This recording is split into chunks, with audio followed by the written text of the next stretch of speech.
86. The Theatre.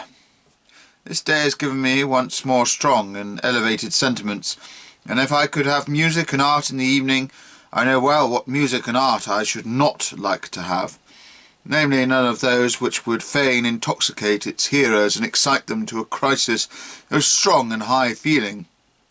Those men with commonplace souls, who in the evening are not like victors on triumphal cars, but like tired mules to whom life has rather too often applied the whip. What would those men at all know of higher moods, unless there were expedients for causing ecstasy and idealistic strokes of the whip? And thus they have their inspirers, as they have their wines. But what is their drink and their drunkenness to me? Does the inspired one need wine? He rather looks with a kind of disgust at the agency and the agent which are here intended to produce an effect without sufficient reason, an imitation of the high tide of the soul. What?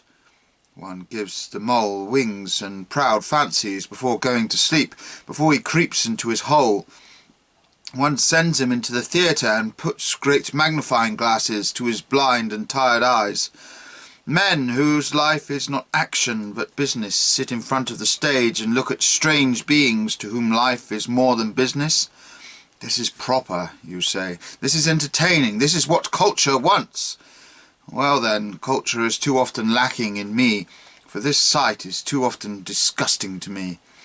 He who has enough of tragedy and comedy in himself surely prefers to remain away from the theatre, or as the exception the whole procedure, theatre and public and poet included, becomes for him a truly tragic and comic play, so that the performed piece counts for little in comparison. He who is something like Faust and Manfred, what does it matter to him about the Fausts and Manfreds of the theatre?